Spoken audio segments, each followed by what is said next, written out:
Hello, my friends. It's Santa here with another story for you. Now, today is day 15, so let's take a look and see what we have today.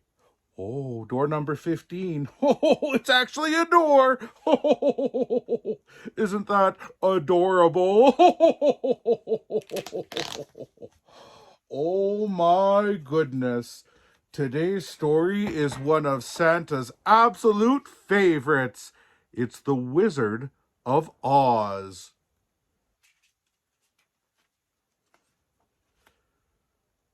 Dorothy lived on a lonely farm in Kansas with her Uncle Henry and Aunt Em and her little dog Toto.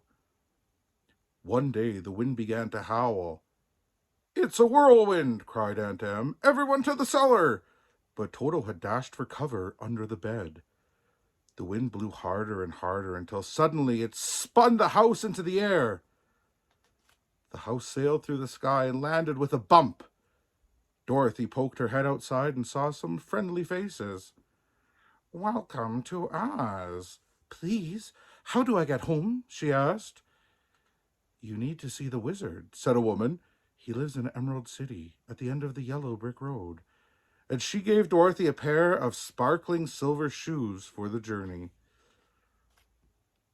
Dorothy's new shoes tinkled on the yellow bricks as she walked along the road. "Hello there," called a scarecrow. "Where are you going?" "To see the wizard," replied Dorothy. "May I come?" said the scarecrow. "I want to ask the wizard for some brains." "Of course," said Dorothy with a smile. A few miles on, they saw a tin man. He stood stock still, his arms stuck behind his head.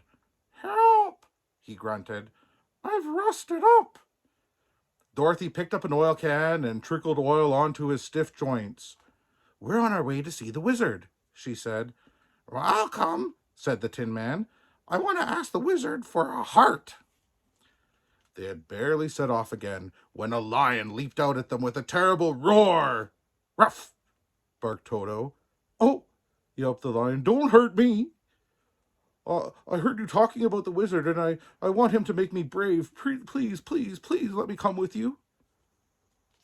The four of them followed the yellow brick road as it wound on and on, past forests and rivers and fields.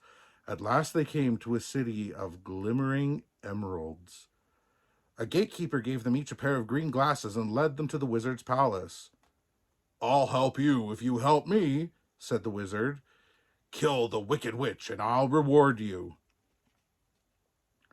The wicked witch lived in a castle guarded by wolves and crows. But the Tin Man fought off the wolves, and the Scarecrow scared away the crows. Furious, the witch summoned her flying monkeys. Soon the friends were prisoners in her castle.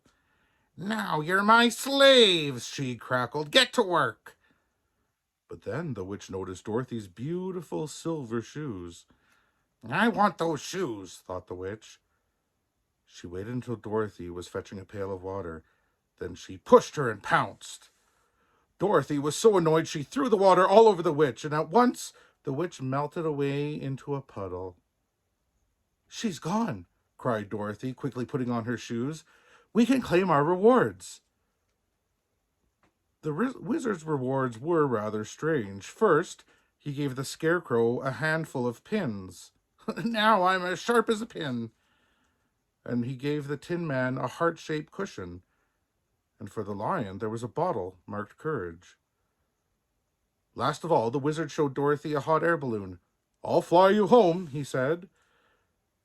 But the rope snapped and the balloon took off without her. "Go to the good witch Glinda," called the wizard. Dorothy was in despair, but her friends took her to Glinda's palace. "I'm stuck in Oz," Dorothy sobbed, standing there before the throne. "Don't cry," said Glinda. "The shoes will take you home. Just knock the heels together and wish." Dorothy and Toto whirled through the air and landed back on the farm. There stood Aunt Em in front of a brand new farmhouse. Dorothy ran up and hugged her. "I've been on an amazing adventure," she said, "but oh, I'm so glad to be home." I hope you enjoyed that story as much as I did. Join me tomorrow for another story time with Santa.